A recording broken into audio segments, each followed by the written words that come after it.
Okay, isang mapagpalang hapon sa ating lahat, mga kapatid natin sa pananampalataya kay Kristo ng mga Seventh-day Adventist believer. Tayo po ay nagpapasalamat sa Diyos sa hapon na ito na muli ay atin pong mapaglilingkuran ang Panginoon sa pamamagitan ho ng ating pagtatalakay ng mga salita at gayon din ang ating mga kapatid sa oras na ito na nakatune in na sa programang ito, At binabati po natin ang lahat ng ating mga kapatid sa pananampalataya kay Kristo ng mga Seventh-day Adventist believer, gayon paman sa ating mga kaibigan na nasa iba't ibang relihiyon na patuloy po na nagsusubaybay at nakipag-aaralan sa programang ito, ay nais po namin kayong binabatiin ng isang mapagpalang hapon sa ating lahat.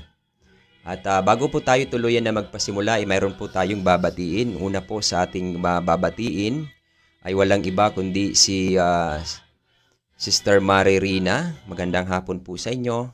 At gayon paman, binabati po natin si kapatid na Arlene Gonzales Reyes at kay kapatid na Robert Bayutan. Binabati ko rin po ang ating mga tita dyan from Canada, sila Tita Mela Los Bartolome, Tita Agnes Santos, kay Tita Nueme Lomboy Sinita, at gayon din kay Tita Florence Bautista. At binabati ko rin po si Tita Jelly Cordero, at gayon paman kay Tita Mena Ronas, at kay Tita Nobliza Cruz. Binabati ko rin po si Tita Rebecca Abila Cosi, at gayon paman kay Sister Jimima Evans Evangelista, at gayon din kay Sister Elisa Dilera, at gayon din kay Sister kay kapatid na Kuya Sam Razaret, at gayon din kay Kuya Carlos Amor Valladares. At maya-maya ay babatiin ho natin ang iba, mga kapatid, Baka makalimutan ko po yung aking technical, Siya po isang Roman Catholic believer, si Nikki Shane. Maraming salamat sa Diyos sa inyong pong pagpagamit ng inyong panahon.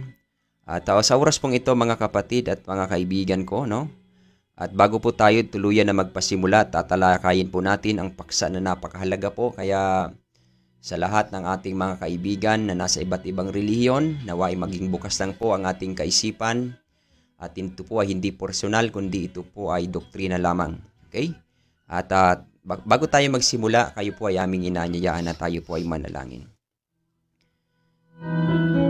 O mapagpala naming Diyos, maraming salamat Ama sa oras na ito, sa inyong pagmamahal sa lahat ng tao sa buong sanglibutan.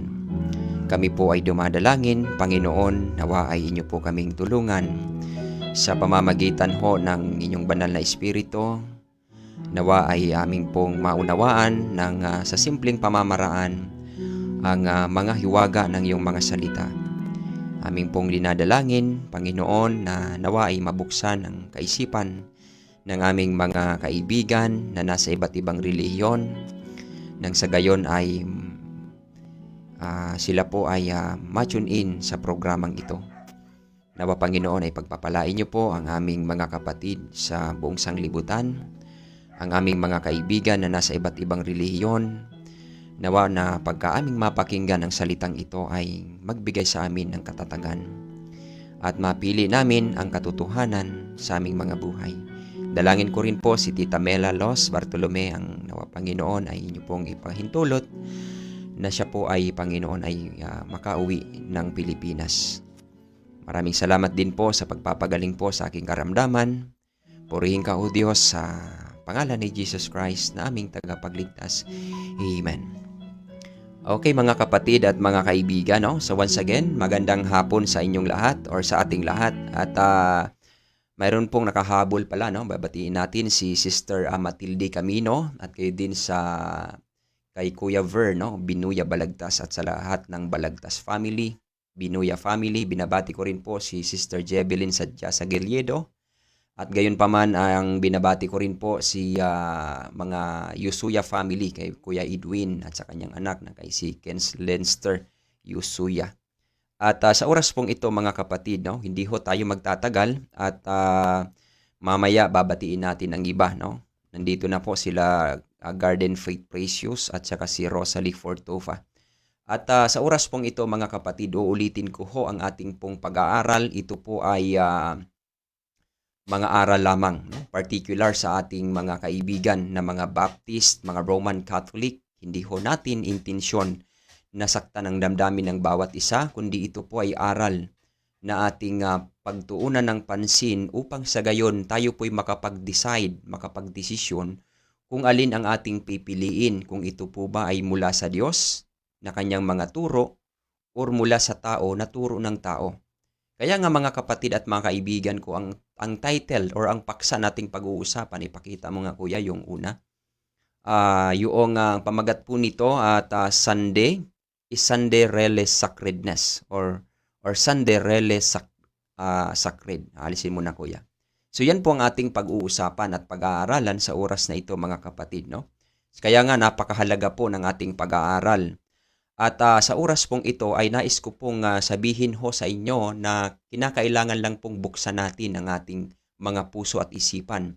Sapagkat ako po noon ay nag-akala sa maraming or sa mahabang panahon sa loob ng 3 taon when I was a Bible Baptist believer na pagka Sunday na ito na yung banal at itinangin ng Diyos na araw na pamamahinga. So ito po yung pinaniwalaan ko sa loob ng 3 taon. Subalit ng aking napakinggan sa pamamagitan ng aking pagbabasa ng isang aklat na He is Coming, ang author ay si Alejandro Bulon, particular, the Sabbath is the Saturday, ay doon po mga kapatid hindi ko ho pinagmatigas yung aking damdamin at sinaliksik kong maigi ang Biblia. Nang nalaman ko na ang linggo pala mga kapatid ay hindi banal na araw na ipinapangilin sa lahat ng tao, ay akin pong pinili kung ano ang sinasabi ng Diyos patungkol sa kanyang mga utos. Ngayon mga kapatid, kaya nga ito yung ating pag-aaral sa oras na ito. Ating titingnan ang Biblia sapagkat napakahalaga po nito ating malaman. Dahil sa mundong ito, lahat ng mga relihiyon, maliban lamang po sa mga Sabbath keeper, particular lahat ng mga Christianity, pagdating sa araw ng linggo, ang kanilang paniniwala, ang kanilang pananampalataya, ito ay Sunday, holy, pangingilin na itinalaga ng Diyos para sa kanyang bayan.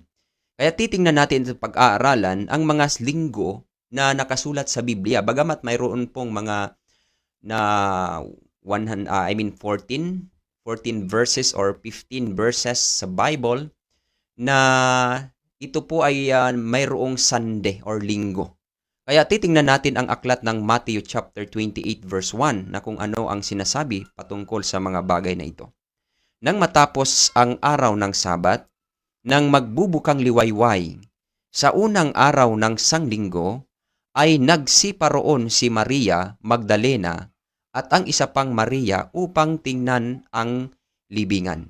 So ito po ay sinabi ng sa aklat ni Mateo na itong si Maria Magdalena ay naparoon doon sa libingan, magbubukang liwayway sa unang araw ng sanglinggo.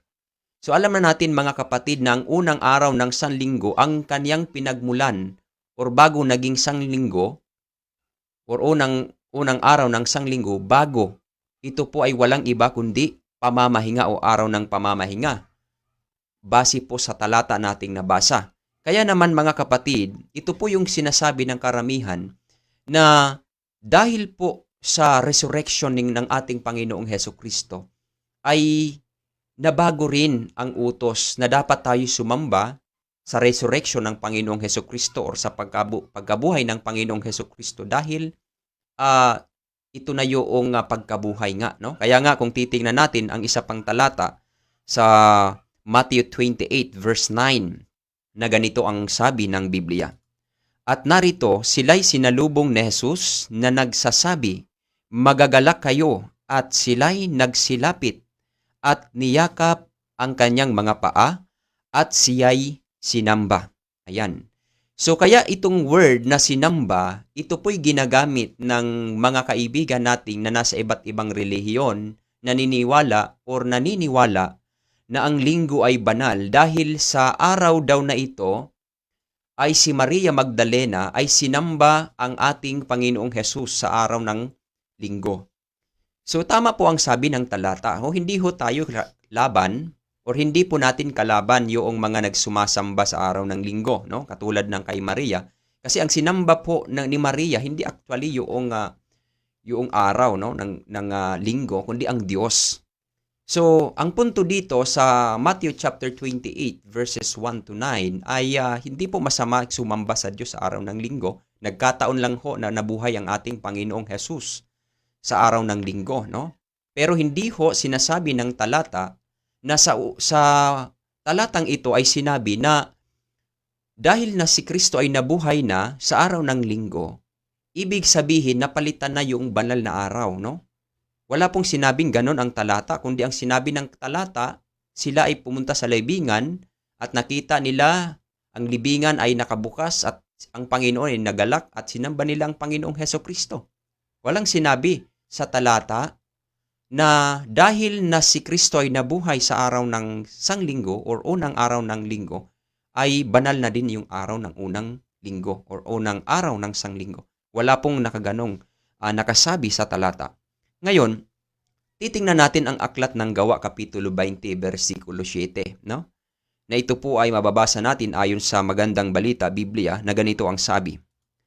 At nang unang araw ng sanglinggo, nang kami nangagkakapisan upang pagpuputol-putulin ang tinapay, si Pablo ay nangaral sa kanila na nag-aakalang umalis sa kinabukasan at tumagal sa kaniyang pananalita hanggang sa hating gabi.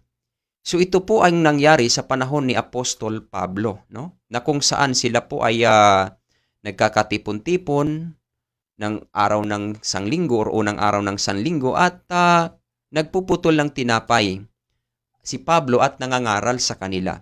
So sa talatang naman ito mga kapatid, wala pong sinasabi dito na porque ang ating kapatid na si Pablo ay nagtipon sila upang mangaral, ay banal na araw na yung linggo, ay wala pong sinabi ang talata na ganun, ano? Kundi sila po'y nagtipon sa araw ng linggo sa panahon na ito, mga kapatid, no? Sa panahon ng gawa, na kung saan si Pablo ay nangaral doon sa kapanahunan nila, no? At nagpuputol-putol ng tinapay.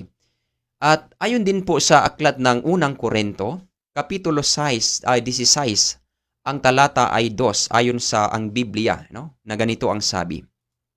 Tuwing unang araw ng sanglinggo, ang bawat isa sa inyo ay magbukod na magsimpan ayon sa kanyang iginiginhawa upang huwag nang gumawa ng mga ambagan sa pagparian ko.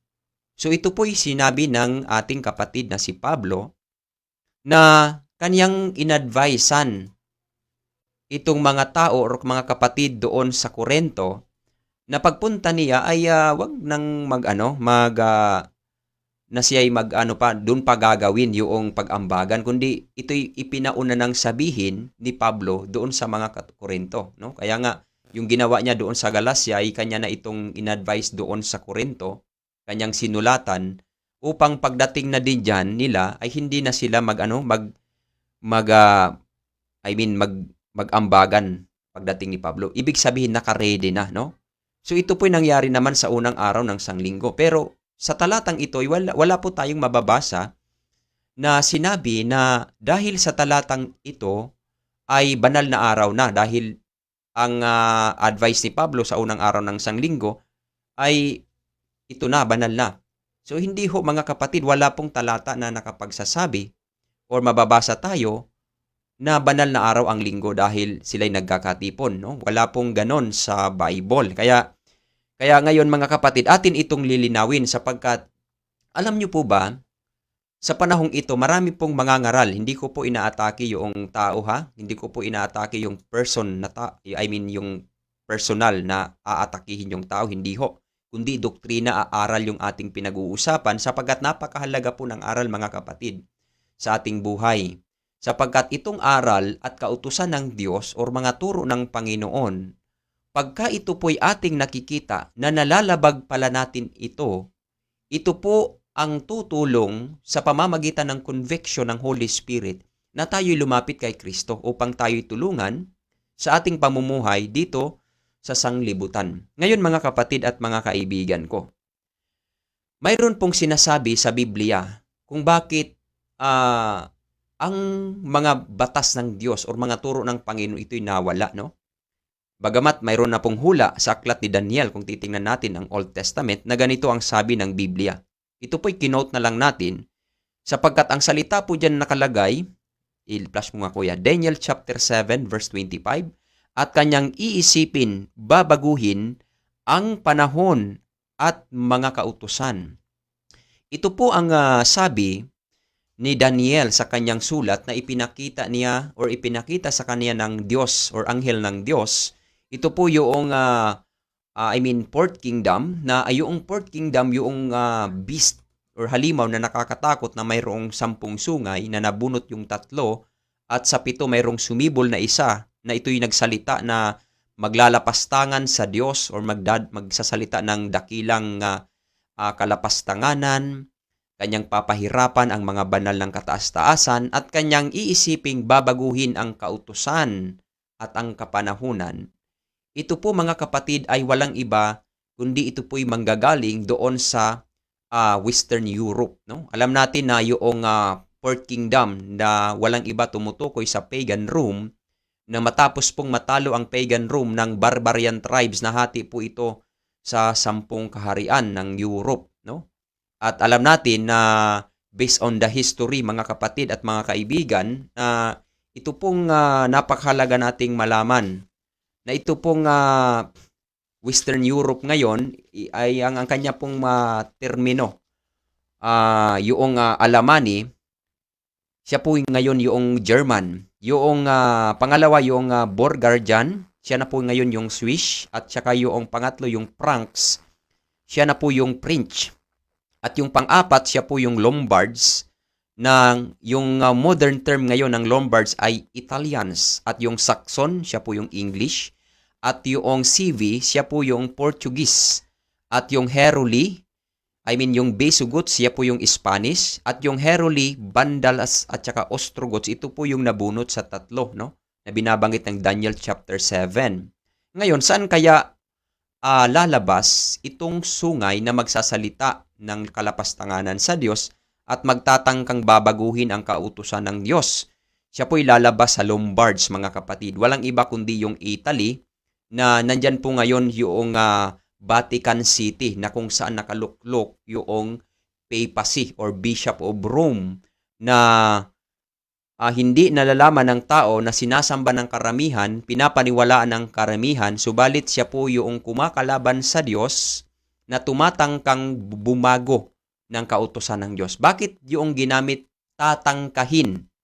Kasi pag word na tatangkahin, pipilitin niya na babaguhin, subalit hindi siya magwawagi sapagkat yung kalaban niya, walang iba kundi yung Diyos na makapangyarihan sa lahat. Kaya nga isa po dito yung mga pagbago ng utos na yung sabi ng Panginoon na huwag kang gagawa ng larawan na inaniuan, pero sa panahon ng pagan Rome, sila po ay mananamba sa Diyos-Diyosan. Ano pa?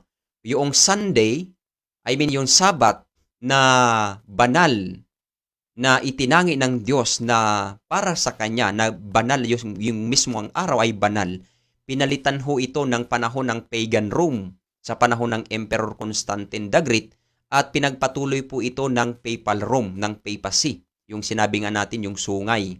Kaya nga, ng panahon na during the Dark Ages na kung tawagin, ang pag-persecute nito mga kapatid sapagkat mayroon pong time limit na nakalagay po dito na sa Daniel chapter 7 verse 25 na ang sabi po diyan ay kung ating makikita sa conclusion na siya ay ibibigay sa isang panahon, mga panahon at kalahating panahon. Yung panahon according to the Jewish calendar, 30 days each month is equivalent to 1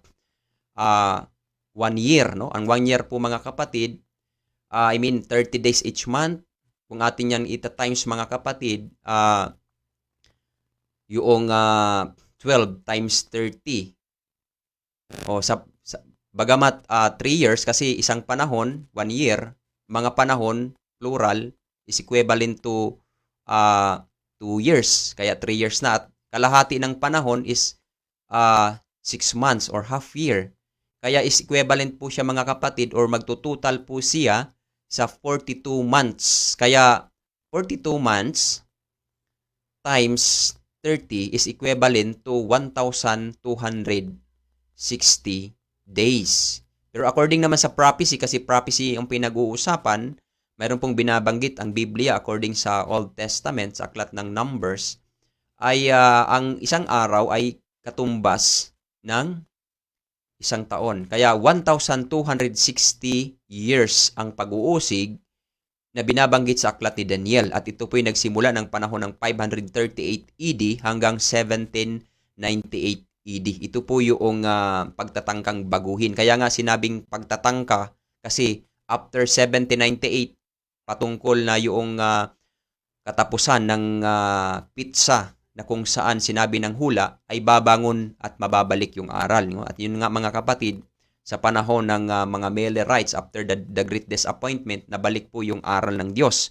Ngayon mga kapatid at mga kaibigan, titingnan po natin yung mga sinasabi ng isa sa mga mapagkakatiwalaan na mga references, no? Na ito po ay the Sunday Law of Constantine na ating mababasa noong March 7th or 7th of the March AD 321. Pakita mo nga kuya. Na ganito ang sabi mga kapatid, ano? All judges and city, people and craftsmen shall rest upon the venerable day of the sun. Country people, however, are freely attend the cultivation of the fields because it frequently happens that no other days are better adapted or planting the green in the furrows or the vines and the inches so that the advantage given by heavenly providence me not for the occasion of the short time perish. So ito po ay nagsimula sa panahon ni Emperor Constantine, ano, noong 7th of March AD 321 na kung saan nagsimula po na ipangilin ang linggo at iwanan ng mga trabaho, kumbaga yung essence ng Sabat ng Diyos na binabanggit niya sa lumang tipan na wala kang gawa ng anumang gawa, magpahinga ka dahil ito ay Sabat sa Panginoong mong Diyos. Ginawa po ito ni Emperor Constantine ng Roma, no, ng pagan Rome. Kaya ito po ay nagsimula doon sa panahon ng Roma na ang pangingilin or pag-rest sa araw ng linggo ay nagsimula po ito sa panahon ng Emperor Constantine. Kailan ho ito? Noong 7th of March AD 321. So ngayon, mayroon din binabanggit dito sa The Catholic Mirror of September 23, 1894 na ganito ang sabi, no? The Catholic Church for over 1,000 years before the existence of Protestant by virtue of her divine mission changed the day from Saturday to Sunday. Yan po mga kapatid ay sinabi, no, ng Catholic Mirror of September 23, 1894. Mismo po ang Catholic yung nag-admits na sa panahon daw ng mga Protestantism ay nagsimula na itong yung pag-change ng Saturday to Sunday. Kanila po itong mababasa natin sa aklat na ito. Ngayon, mayroon pang sinasabi dito, no? The change of the Sabbath. Ito naman ay kay James Cardinal Gibbons sa page 89 na ganito ang sabi. You may read the Bible from Genesis to Revelation and you will not find a single line authorizing the sanctification of Sunday. The scriptures enforce the religious observance of Saturday, a day which we never sanctify, no? Pakitanggal na kuya, no? So kung atin daw sinasabi po dito ni James Cardinal Gibbons, mga kapatid, kung ating babasahin from Genesis to Revelation, wala po tayong makikita na single authorizing ng Sunday sacredness. Kaya malinaw at maliwanag base po sa ating nababasa ng mga reference na galing sa ating mga kaibigan na Roman Catholic na ina-admit nila or tinatanggap nila na sa kanila po ito nagmula ang pagbabago sa panahon ng pagan Rome. Yun nga, nabasa natin kanina sa kay Emperor Constantine. Ngayon, ano pang sinasabi mga kapatid ng The Catechism, no? Ayon po dito sa The Catechism, mayroon pong question and answer. Sabi po dito, question, which is the Sabbath day? Answer, Saturday is the Sabbath day. Okay? Question, why we observe Sunday instead Saturday? Answer, we observe Sunday instead of Saturday because the Catholic Church and the Council of Laodicea transferred the solemnity from Saturday to Sunday. The Convert's Catechism of Catholic Doctrine by Reverend Peter German. Ayan. Ito po'y sinabi ni Reverend Peter German. Pag sinabing Reverend, mga kapatid, hindi ho ito basta-bastang tao ng mga kaparian ng mga Roman Catholic believer, na mismo po itong kanyang question and answer na kanyang sinabi na which is the Sabbath day, no? Kung alin ang Sabado o yung tunay na Sabbath, ang answer ay Saturday is the Sabbath day. Tapos bakit daw nangingili ng Sunday instead na Saturday? Dahil sabi dito, because the Catholic Church Council of Laodicea transferred the solemnity to Saturday, from Saturday to Sunday. So yan po mga kapatid ang isa sa mga ating binabasa na katibayan na nagpapatunay na ang linggo mga kapatid na naging banal ay hindi ho yan galing sa scriptures or sinasabi ng Bible, no? Kundi ito po ay galing sa mga tao lamang na nagsimula sa panahon ng pagan Rome at pinagpatuloy ng papal Rome. Kaya nga, tama po yung hula kasi pagka walang naganap na pagbabago ng utos ng Diyos, ay hindi ho matutupad yung hula ni Daniel, no? Sa aklat ng Daniel chapter 7. Ngayon, mayroon pong sinasabi pa dito, no? Sa question and answer pa rin, kay Reverend Stephen Keenan Doctrinal Catechism. Sabi dito, question, have you me another way of proving that the church has power to institute festival of precept? Answer, had she not such power, she could not have done in which all modern religious agree with her. She could not have substitute the observance of Sunday, the first day of the week, for the observance of Saturday, the seventh day, a change which there is no scriptural authority. Yan po ay sinabi ni Reverend Stephen Keenan. Yun po ang kanyang sabi mga kapatid. Yan po ay nagpapatunay na mismong mga pari ng Catholic nating mga kaibigan na sila mismo ang may sabi na yung Sunday talaga ay yan po ay authority ng kanilang iglesia, no? Kanilang iglesia. Kaya nga hindi ho ito sinasabi ng Bible, no? Kaya nga sabi ng ating kapatid na si James Cardinal Gibbons sa ating nabasa kanina na magbibigay siya ng $1,000 kung sino man ang makapagpapatunay from the Bible alone na ang Sunday ay banal. Ano ang sabi niya? There is no such law in the Bible. It is the doctrine of the Holy Catholic Church or the Roman Catholic Church alone. Ngayon, tingnan naman natin ang sinabi ni James Cardinal Gibbons, Archbishop of Baltimore, 1877 to 1922, na ganito ang 1921, ganito ang sabi. Is Saturday the seventh day according to the Bible and the Ten Commandments? I answer, yes. Yan ang sabi niya. Ngayon, is the Sunday is the first day of the week and did the church change the seventh days Saturday for Sunday? The answer, yes. Question, did Messiah change the day?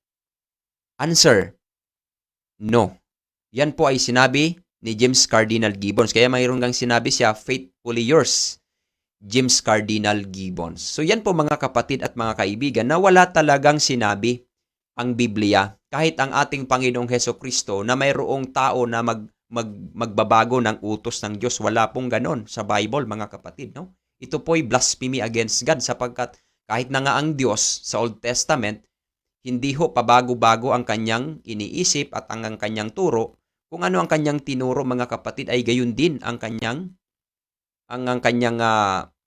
itinuro sa bagong tipan ng Panginoong Hesukristo. Kaya nga wala itong pagbabago. Kaya ang Diyos hindi ho nagbabago or pabago-bago ang Panginoon.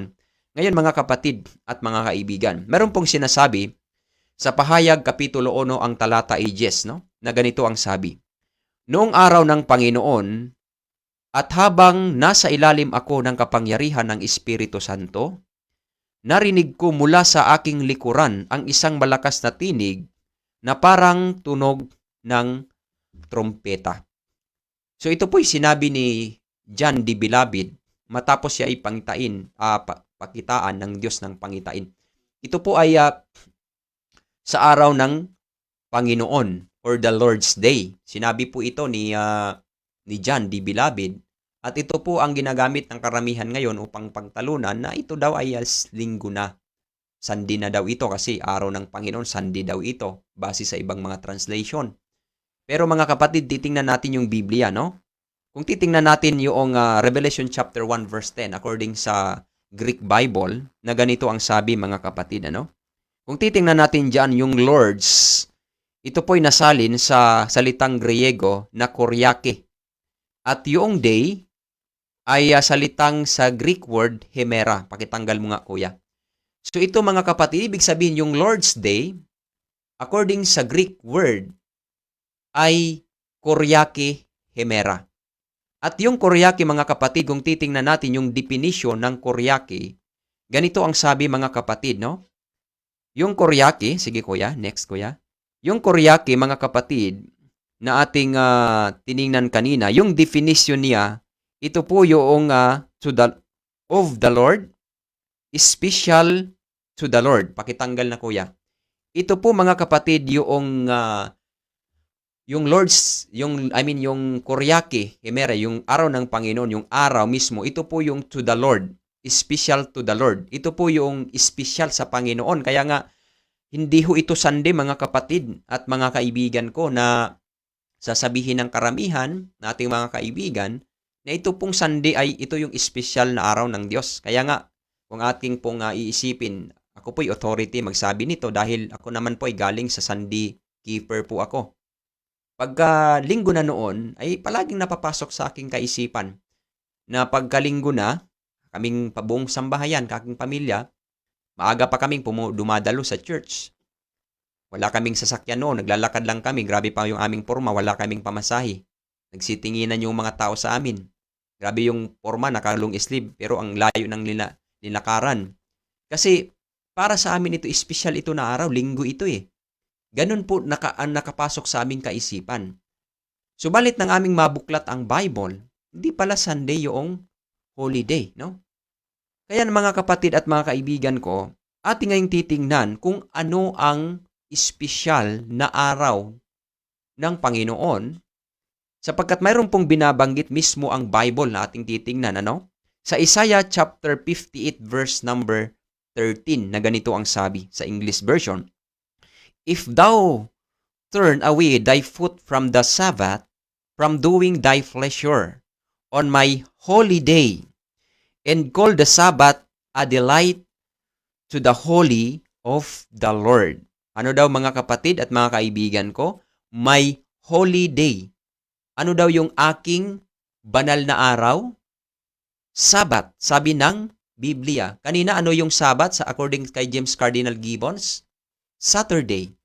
Kaya kung mayroon mang Lord's Day na binabanggit dito sa Revelation chapter 1 verse 10, ito po yung Sabat ng Panginoon na tumutukoy sa Saturday according sa aklat ni Isaiah na may holy day. Kanino daw araw? Sino ang nagsasalita dito? Yung Panginoon. Sabi niya, may holy day.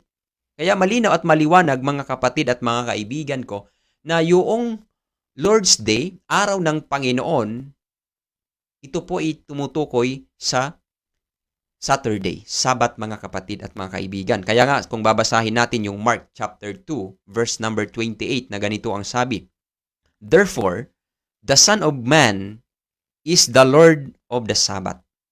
Okay? So yung anak ng tao na tumutukoy sa ating Panginoong Hesukristo sapagkat itong Son of Man, ito po ay title or titulo ng Panginoong Hesukristo, no? Na ano daw ang sabi? Is the Lord of the Sabbath. Yung Son of Man, tumutukoy sa kanya na siya mismo ay Panginoon ng araw ng Sabat or araw ng pamamahinga or sa ibang salin sa araw ng Sabado. Kaya malinaw at maliwanag kung mayroon mang binabanggit ang Biblia na holy day, hindi po ito mga kapatid ko yung Sunday. Kundi ang Sunday is ordinary day, ginawa po ito ng tao sa panahon ng Fourth Kingdom ni Emperor Constantine at pinagpatuloy ng mga papacy ng Bishop of Rome at ginawang banal. At ito po yung na-adapt ng karamihang tao. Alam niyo po ba mga kapatid, nang tayo po ay sinakop ng Espanyol ni Magellan noong panahon ng 1521 AD or year, kung hindi ako nagkakamali, ito po'y dala-dala ito, ang mga aral na ito. Kaya nga tayo po ay bago ho nakapasok yung Christianity sa Pilipinas, ay meron na pong ano dito, yung una-una po yung Muslim. Kung hindi ako nagkakamali, si Raha Sulaiman. Sino ba yung Raha Humabon? I mean, yung una naging Muslim. Kasi yung una naging Kristiyano, kung hindi ako nagkakamali, si Raha Humabon, kung hindi ako nagkakamali, from I'm not mistaken. Kasi medyo matagal na ho yun mga kapatid. Nandyan po sa kasaysayan po yan sa araling panglipunan sa ating pag-aaral. Na ito po nagsimula yung Christianity na turo sa atin, no? Sa pangunguna po ni Magellan.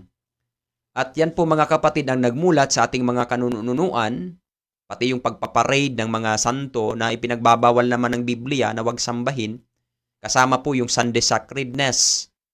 Yan po ay turo ng galing sa Espanyol na mga Christianity na hindi itinuturo ng Bible. Kaya nga mga kapatid, binubuklat natin yung Bible sapagkat when it comes to teaching, wala tayong magiging mabuting pattern. O halimbawa, kundi ang ating Panginoong Hesukristo mismo, no? Kaya nga ang Panginoong Hesukristo, kung ating titingnan from the Old Testament, sa awit 47 hanggang 8, nasabi po doon ng talata, na kanyang kinaluluguran at sundin ang kautusan ng Diyos at ang kautusan ng Diyos ay nasa loob ng kaniyang puso. Kaya nga pagdating sa bagong tipan, ang Panginoong Hesukristo, mga kapatid, yung kanyang pag-ibig sa Diyos ay ipinapakita niya ang katunayan sa pamamagitan ng kaniyang pag-keep or pag-iingat ng utos ng Diyos sa kanyang puso. Kaya masunurin ang Panginoong Hesukristo pagdating mga kapatid sa kautusan ng Panginoon. Ngayon, meron po tayong titignan, no, na sapagkat itong Sunday mga kapatid, napakahalaga po nito nating malaman, no? Dahil ito po ang magiging mapanganib sa huling panahon pagdating po sa bago magsara ang kaligtasan sa panahon ng Sunday Law. Ito po kasi ang Sunday mga kapatid, kung ating titingnan yung Catholic records, no? September 1, 1923 na ganito ang sabi, Sunday is our mark of authority.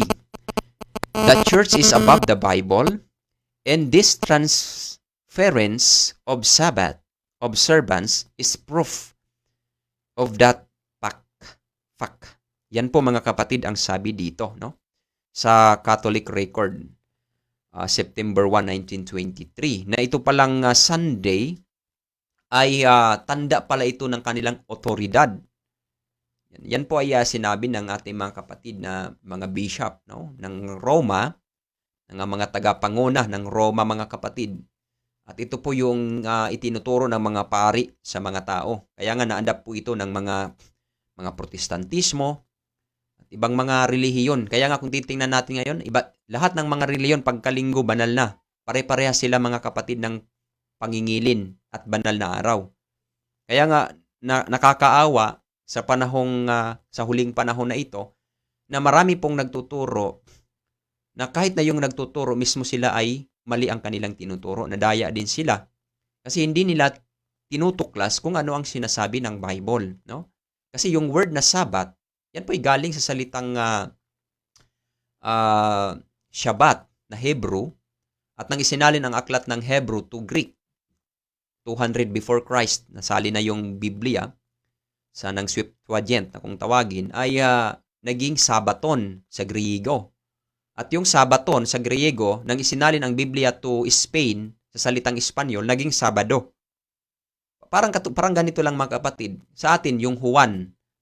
Pagdating sa English, John. Parang ganyan, mga kapatid. Isa lang yung kahulugan. Ikapitong araw din yung Sabat, Sabado, Sabaton, Shabat. Isa-isa po ang kahulugan, ikapitong araw na tanging banal sa Diyos. Kaya nga, itong sinabi ng ating mga kapatid na Catholic, according sa kanilang aklat na Catholic record, yung linggo, kanila daw itong tanda ng kanilang authority. Kaya nga yung church nila ay higit kaysa sa Biblia. Ay hindi po pwede yan, mga kapatid, ano? Tanging ang Biblia ho, itong Biblia, siya po yung pinakahigit at yung church ang pinakamababa. Kaya nga kung mayroon tayong standard na sukatan when it comes to teaching, Biblia ho ang pinagbabasihan natin, pinakataas. Kaya ngayon, mga kapatid at mga kaibigan, ito po'y napakahalaga dahil mayroon pong binabanggit ang hula. Sa bagong tipan, ito po'y hula na darating at ipinakita na ho ng Diyos kay John the Beloved na ganito ang mangyayari, no? Kasi mayroong panawagan ng pagsamba. At ito'y mababasa natin sa Revelation chapter 13, verse 16 to 17, na ganito ang sabi. And he causeth all, both small and great, rich and poor, free and bond, to receive a mark in the right hand on their forehead. Verse 17. And that no man might buy or sell, save he that had the mark of the name of the beast, on their number of his name. So yan po ang sabi, mga kapatid at mga kaibigan. Kaya nga kung titingnan natin sa Tagalog, iblagay mo nga kuya sa Tagalog, Pahayag Kapitulo 13, ang talata ay 16 hanggang 7, tingnan natin sa Tagalog.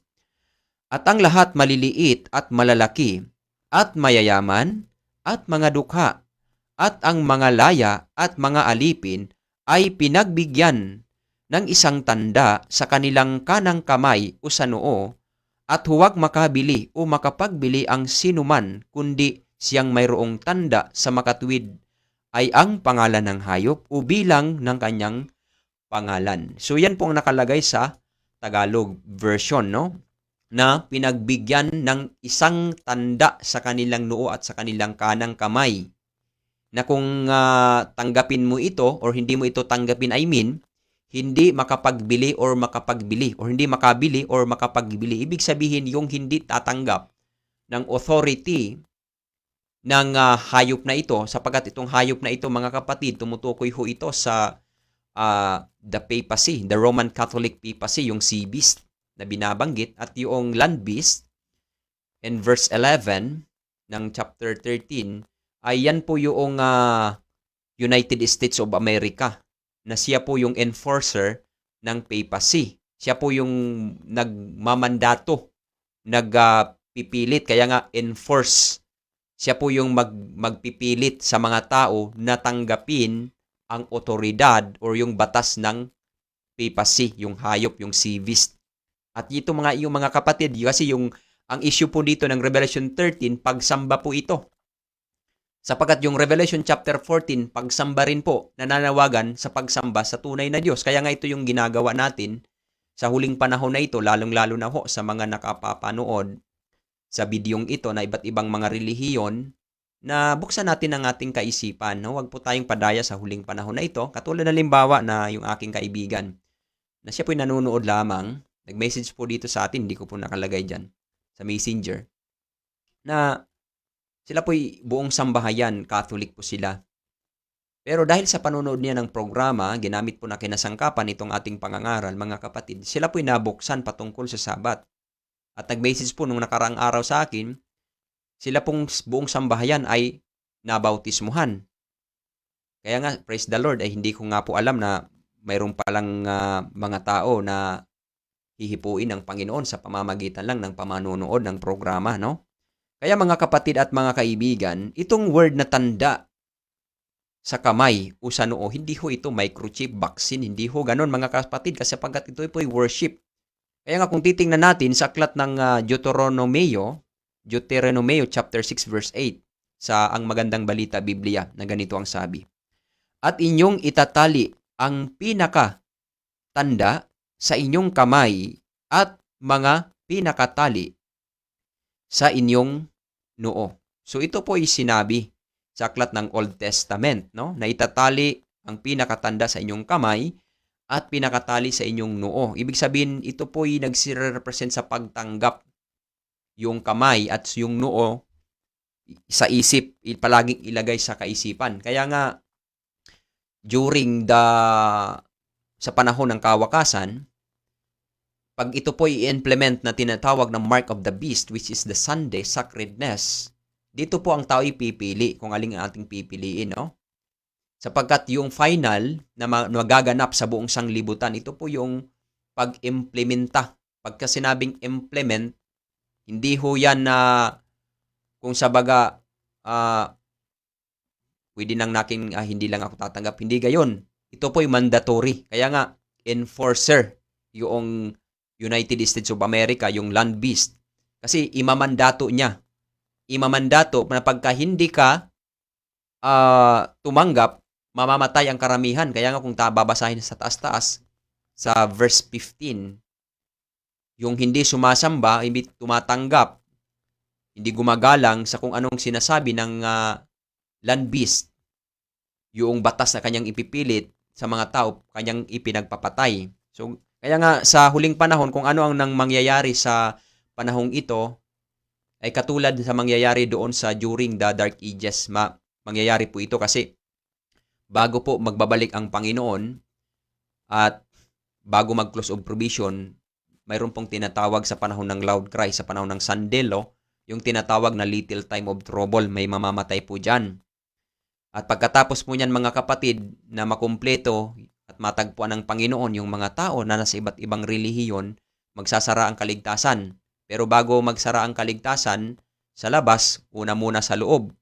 Close of provision muna sa kanyang bayan, pagkatapos sa labas. At darating po yung 7 last plagues. Yung 7 last plagues mga kapatid at mga kaibigan, kung ating titingnan yung the chronology of last day events, ito po'y magsisimula sa pagbuhos ng unang salot hanggang sa muling pagbabalik ng Panginoon. Ito po yung tinatawag na greater time of trouble. Ang magtatagumpay po dyan yung mga tao na mayroong silyo, mayroong tatak ng Panginoon na hindi tumanggap ng mark of the beast, which is the authority ng papacy through the enforcer, the United States of America. So yun po mga kapatid ang napakahalaga nating malaman, lalong-lalo na po sa ating mga kaibigan na nasa iba't ibang relihiyon na nagtutuligsa sa Seventh-day Adventist, mga kapatid. Buksan lang po natin ating kaisipan. Hindi ho mahirap tanggapin ang katotohanan, hindi po mahirap hanapin ang katotohanan. Maging bukas lang po ang ating isipan, ang ating puso, lumapit po tayo sa Diyos, na pagka ating nakikita na mali pala ang katuroang ito. Kagaya po sa aking mga kapatid, kami po ang aking pong pastor na napakaganda po ng aming relasyon. Kasi sa hindi ko po pinagmamalaki yung aking sarili, kundi purihin ang Panginoon, sa lahat ng miyembro ng Bible Baptist dito sa aming lugar, ako yung pinakababorito ng pastor. Palagi niya akong sinasama. Kung sabaga, right hand ako ng pastor. Kaya doon pa ako nabihasa pagdating sa Biblia. Wala namang akong alam. Wala na nga akong pinag-aralan na mataas. Hindi nga, kahit na magbasa, hindi nga ako marunong masyado. Kahit na mag-pray, hindi, mga nalangin, wala akong kaalam-alam. Subalit, siya po yung ginamit ng Panginoon bilang kinasangkapan Palagi akong sinasama sa Bible study at ang turing ko sa kanya bilang isang magulang na. Ganun ko po kamahal yung pastor ko. Pero nang nalaman ko na mali pala yung turo, hindi ko pinagpalit yung aming pagsasama, yung aming pagiging malapit, kundi yung katotohanan. Masakit man mga kapatid, pero dito tayo sa katotohanan. Kaya alam niyo po ba mga kapatid, ang yung istorya, kung ito'y mapapanood ng aking pastor mga kapatid, no? Mas maganda nga. Yung pastor natin, tumigil ng pagpapastor sa loob ng 3 buwan, bumalik sa kanilang lugar. Kasi hindi niya matanggap na ako at ang buong sambahayan ko ay lumipat kami. Hindi kami lumipat dahil sa relihiyon, hindi mga kapatid, kundi sa katotohanan na aming natanggap mula sa Diyos ayon sa kanyang banal na kasulatan. Kaibigan ko, sa panahong ito, tinatawagan ka ng Diyos sa katotohanan na huwag nating patigasin ang ating puso sapagkat tayo ay nasa huling panahon na. Ang mga binabanggit ng Bible, mga kasulatan, na mga hula, ay unting-unting natutupad na kahit na ang sinabi ng Panginoong Hesukristo. Bago tayo magtapos mga kapatid, nais ko lamang pong bigyan ng linaw ito. Ang dyablo gumagawa ng kapamaraanan sa panahong ito. Ang Biblia, kanyang ikinakapit sa kanyang turo na hindi naman gayon ang ibig sabihin. Katulad halimbawa sa ating Panginoong Hesukristo, ginamit ng dyablo yung salitang aalalayan ka ng mga anghel at ang iyong mga paa hindi matisod sa bato. Nating mababasa yan sa Matthew chapter 4. Pero ano ang nangyari mga kapatid ko? Dinagdagan niya yung salitang magpatihulog ka. Parang Panginoon ay mapahamak. So gayon din ang ginagawa ni Satanas ngayon, gumagamit ng Bible, pero hindi gayon ang ibig sabihin, hindi ang interpretation ay talagang iyon. Kundi ginagawa lang niya or kinukote lang niya yung Bible upang ang tao ipahamak. Kaya nga so mga hula pa ng Panginoong Hesukristo, Matthew chapter 4, 24 na maraming magpaparito sa aking pangalan at upang ililigaw ang marami o upang iligaw ang marami, no? Kaya nga maraming relihiyon ngayon, 40,000 mga organized mga sekta, mga religion. Maliban pa sa mga kulurom na mga born again Christians na tumayo ng mga simbahan, isa lang po ang nagtuturo niya ng katotohanan. Lahat po yan according sa the Bible, masakit mang isipin at masakit mang sabihin, pero lahat po yan ay nagtuturo para ipahamak ang marami. Kaya kaibigan ko at mga minamahal, hindi ba kayo nagtataka na yung Catholic na yung kalaban, yung iba ninyong kalaban dyan, mga Baptist, mga born again, mga mga relihiyon, kalaban nyo ang Katoliko kasi nagtuturo daw ng may mga rebulto na hindi naman tinuturo ang Biblia. Pero parehas naman kayo ng turo. Parehas po kayo ng turo pagdating sa banal na araw, wala po kayong pagkakaiba. Kung titingnan natin yung kakaibang church sa buong sanglibutan, only the Seventh-day Adventist believer. Ito po ang iglesia ng Panginoon na kanyang itinalaga na nagdadala ng katotohanan. Pero mga kapatid, napakaganda ho ng Biblia, ng isinusulat ng Biblia dahil mayroon pong mga anak ang Diyos na nasa iba't ibang relihiyon.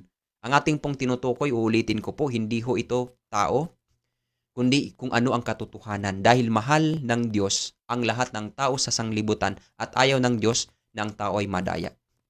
Kaya nga sa isa po sa talata na ating babanggitin sa Marcos Kapitulo 7, ang talata 1-7, na pagka ang isang tao ay sinusunod niya ang katuruan ng tao, nagiging walang kabuluhan ito sa Diyos. Kaibigan ko, kung ikaw ang sinusunod mo katuruan ng tao, mapanganib po yan, magiging walang kabuluhan sa Diyos ang iyong ginagawa. At kung nais mong maging kabuluhan or mayroong kabuluhan ang ginagawa mo sa mata ng Diyos, doon tayo sa kung anong iniutos ng Panginoon. Kaya uulitin ko po sa paksa na kung ang linggo ay banal, ang sagot po natin dyan, hindi banal ang linggo. Pero pwedeng sumamba kahit sa araw ng linggo. Araw-araw gusto ng Diyos na tayo sumamba. Pero mga kapatid at mga kaibigan ko, ang holy day na mismo ay araw ay banal at itangi sa Diyos. Only the Sabbath day, mga kapatid at mga kaibigan. Okay? So bago tayo magtapos mga kapatid at magbati, ay kayo po ay aking inaanyayahan sa isang pananalangin. Tayo po ay manalangin mga kapatid, no?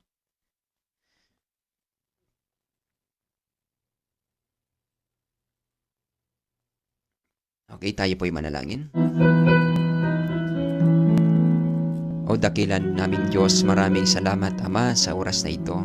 Maraming salamat sa inyong pagmamahal sa lahat ng tao sa buong sanglibutan. Kami po ay dumadalangin nawa inyo pong tulungan ang aming mga kaibigan na mga Katolik, mga born again, mga Baptist, mga Pentecostal at sa iba't ibang relihiyon kasamang mga Muslim. Nawa Panginoon ay mabuksan ang kanilang kaisipan at mga puso sa katotohanan mo sa huling panahon na ito sa pamamagitan ng mensahe ng tatlong anghel. Nawa Panginoon, gamitin niyo po ang programang ito at gayon din sa iba't ibang mga programa sa buong sanglibutan, mga media ministry upang abutin ang mga tao sa katotohanan. Nawang makapanood ng bidyong ito, Panginoon, siya po ay tumanggap ng may kababaang loob sa inyong katotohanan. At salamat po ng marami. Aming pong dalangin, Ama, si Sister Liesel Yabliaga sa kanyang karamdaman. Nawa siya po ay inyong pagalingin. Salamat po, O Diyos, ng marami sa oras na ito. Salamat po sa inyong mga salita naming napakinggan. Patawarin niyo po kami kung kami may nagkasala sa inyo. Maraming salamat po sa pagpapagaling mo sa inyong abang lingkod. Purihin ka, Panginoon, sa pangalan ni Jesus Christ na aming tagapagligtas. Amen. Okay, mga kapatid at mga kaibigan, tayo po ibabati, At ito pong ating pagbati, mga kapatid ko, ay titingnan ho natin yung ating mababasa lang, Kaya mag-comment po kayo para ating makita, lahat ng ating mga babatiin. At una po sa aking babatiin ay walang iba kundi si kapatid na Eric Boris, Binabati ko rin po si Kuya Carlos Amor Valladares, kay Sister Lian Escolona. Binabati ko rin po si kapatid na Harold Tyrone Balinas at kay Sister Nani Padrakila Rabino at gayon din kay Juan Igi Kiyo. Ayan. Binabati rin po natin si kapatid na John Labs at kay kapatid na Jen Ross Coresma. Binabati ko rin po si Ramsky Doronela at kay kapatid na Kabila M. Ruth. Binabati ko rin po si Sister Maririna at gayon din kay kapatid na Edgar Neniel Bacos. Binabati ko rin po si Tita Rebecca Abilacosi, kay kapatid na Jenna Canyo Isabel. Binabati ko rin po pala si Sister Princess Azitora, at kay kapatid na Nelson Ganyola. At binabati ko rin po pala yung ating kapatid dyan from Masbate City, si kapatid na Berwin, Siya po ay converted ng Panginoon through public preaching. Siya po ngayon ay isang diakono na, Congratulations po sa iyo, kapatid. Diakono ka na pala ngayon. Binalita po sa akin ni Pastor Buhos. Binabati po natin dyan yung ating pastor from Masbate City. At ngayon din ang ating district pastor, Pastor Anel Mainay. At ngayon din yung aking partner, si Elder Jerry Igloso. Binabati ko rin po si Sister Aquila Basabi. At ngayon din kay Sister Nanit Tumagan. At ngayon din kay Sister Marilyn Green. At kay Sister Ann Wakay Francisco. Binabati ko rin po si Fred Flores Dalida. Ayan. At gayon gayon pa man kay Javier Jas Coria Hipa. Okay? Dito tayo sa taas-taas. At binabati ko rin po pala si kapatid na Jeffrey Gandesa, kay Sister Matilde Camino. Binabati ko rin po si kapatid na Zawens Raso, at kay Sister Garden Faith Precious, at kay Sister Mercy Bakulod Canlas. Binabati ko rin po si Tita Lene Mangubat. Pasensya na Brother Nelson, na hindi ko po agad nabasa. At bukas na lang at mamaya sa ating pagtulog, ipanalangin natin si Brother Nelson, sa kanyang kalusugan. Huwag po tayong kumain ng mga instant food, maganda exercise at saka maraming tubig. At kasi prone tayo sa sakit, mga kapatid, Binabati ko rin po pala si Tita Jelly Cordero at yun din sa kanyang asawa, si Tito Lito Cordero. Ayan. At gayon din kay Kabila M. Ruth, binabati ko po kayo ng isang mapagpalang hapon or kung anumang oras sa inyong dakong kinaroroonan. At binabati ko rin po si, teka lang ha, tingnan natin ito.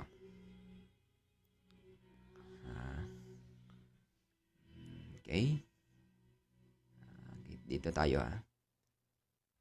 Okay, so babatiin natin ito, ano? Teka lang ha. Ayan. Binabati ko po pala si brother, sino pa ba? Ha? Tingnan natin. Si Sister Ma'am Shimels. Ayan. Binabati ko rin po si kapatid na Isagani Tunyakaw, ano? Nandyan po sa Cebu. At gayon pa man kay Tita Florence Bautista, Tita Mela, Tita Agnes Santos, Tita Nueme. Nabati na natin kanina sa introduction. Sino pa ba yung ating babatiin dito? Okay, search natin. Kung meron kayong mga ano dyan, mga kapatid, pwede ho kayong mag-message or mag-comment para makita ho natin. Mayroon pa naman oras, mga kapatid, ano? Para atin po itong makabawi naman ho tayo sa ating pagbati. Binabati ko po pala si Sister Annabel Matsumoto at gayon din kay kapatid na Ron Claymacusa. Yan. Kay Ron Jacob Claymacusa sa kanyang kasama na si Sister Glossy Andy Palubos. Yun. Ayun din kay Kuya Ronald Barin, binabati ko rin po si Kuya Ronald Ubidos, no? Kahit nasa iba po siyang reliyon, magandang hapon sa iyo, Kuya Ronald. At yun din kay Sister Daisy Kapoy at kayo din kay Sister Angie Paragat. Binabati ko rin po si Sister Aquila Basabi, Sister sino pa ba? Nonata Thompson. Ayan. At yun din, binabati ko rin po si Kerr Lenster M. Yusuya. At gayon din kay Ate Luchi Sibilia. Binabati ko rin po si Sister Melba Losis Bangoy, kay Sister Maria Delia Banyadera Barnido, kay Kuya Ver, no? At gayon din kay Nanay Richie Marasigan, kay Nanay Rakil Marasigan, no? Baka munti ko nang makalimutan. Ayun.